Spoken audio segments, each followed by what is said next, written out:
Pernah dengar nggak soal manifestasi dan jadi penasaran, ini tuh beneran ada dasarnya atau cuma angan-angan aja? Nah, hari ini kita nggak akan ngomongin kristal atau papan impian. Kita bakal langsung bongkar sains yang ada di baliknya, neuroscience. Kita akan cari tahu gimana organ luar biasa yang ada di kepala kita, ya otak kita, ternyata punya kekuatan untuk membentuk ulang realitas kita. Coba bayangin deh dengar kata-kata itu.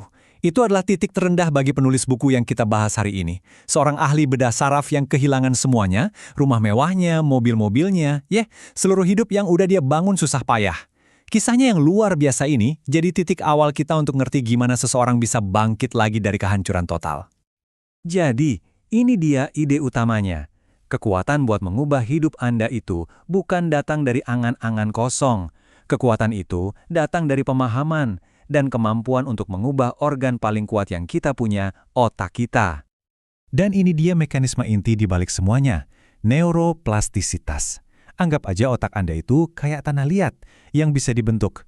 Lewat niat dan latihan yang diulang-ulang, Anda benar-benar bisa membentuk ulang sirkuit sarafnya.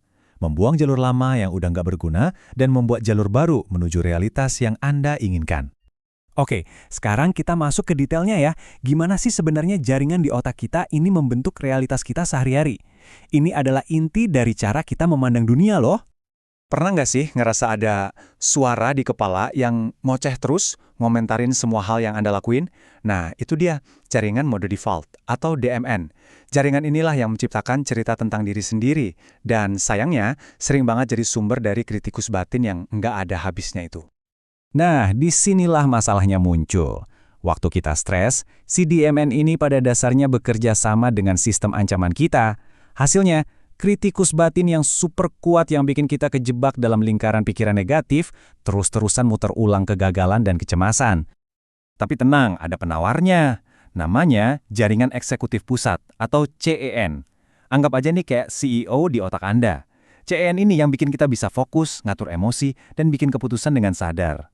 Inilah bagian dari diri kita yang bisa bilang, oke, DMN, cukup, sekarang gue yang pegang kendali.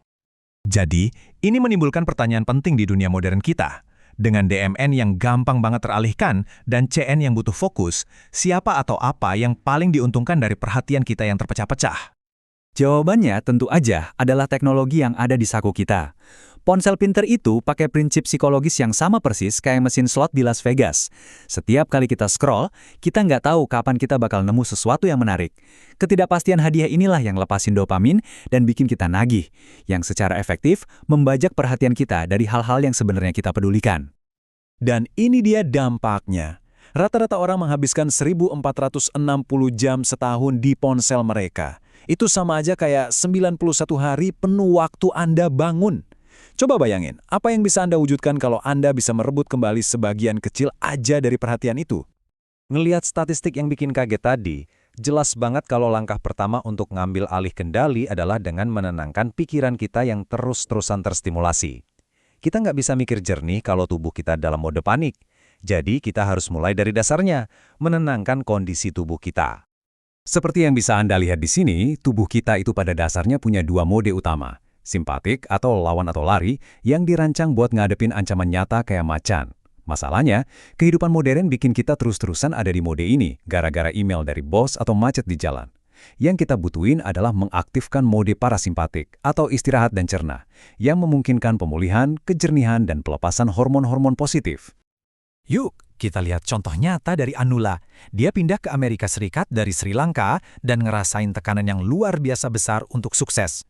Beban ini bikin dia hidup dalam kecemasan terus-menerus, yang artinya amigdalanya, pusat deteksi ancaman di otaknya, selalu aktif, bikin dia kejebak dalam mode lawan atau lari yang kronis.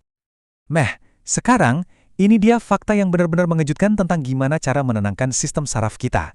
Ternyata, seperti yang ditunjukkan grafik ini, medan elektromagnetik jantung kita itu jauh lebih kuat daripada otak. Medan listriknya 60 kali lebih besar, dan medan magnetnya 5.000 kali lebih kuat. Dan kutipan ini benar-benar menyimpulkan semuanya. Keadaan emosi kita, yang sebagian besar dihasilkan oleh jantung, punya pengaruh yang luar biasa besar pada cara kerja otak kita. Dengan secara sadar menenangkan jantung kita, lewat hal simpel seperti napas dalam, kita ngirim sinyal aman yang kuat ke otak yang bikin otak bisa beralih dari mode bertahan hidup ke mode berkembang. Setelah tubuh kita sedikit lebih tenang, sekarang waktunya kita hadapi suara di kepala kita, si kritikus batin yang selalu menyabotase tujuan kita. Ingat DMN dan respons stres tadi? Nah, kritikus batin ini pada dasarnya adalah hasil kolaborasi buruk mereka. Seperti yang Anda lihat di daftar ini, dia nggak cuma bikin kita merasa buruk, tapi juga sangat mengganggu. Dia mencuri energi mental kita, mengalihkannya dari tujuan positif, dan menjebak kita dalam siklus kegagalan yang seolah-olah membenarkan kata-kata negatifnya. Jadi, gimana nih ngelawan ini? Dia melakukan sesuatu yang sederhana tapi brilian.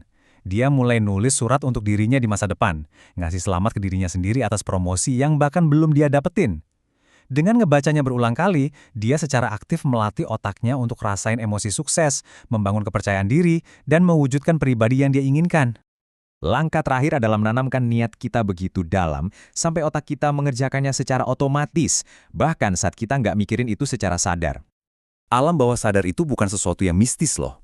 Anggap aja dia kayak anjing pelacak yang super efisien. Tugas Anda adalah memberinya aroma yang jelas, tujuan yang jelas dari apa yang Anda mau. Begitu dia tahu apa yang harus dicari, dia akan bekerja tanpa lelah di latar belakang untuk menemukannya. Dan ini kuncinya untuk ngasih aroma itu ke si anjing pelacak. Buat otak Anda, seperti yang diilustrasikan di sini, gak ada bedanya antara pengalaman nyata dan pengalaman yang dibayangkan dengan jelas dan penuh emosi. Latihan mental ini menciptakan dan memperkuat jalur saraf yang sama persis seolah-olah hal itu udah terjadi.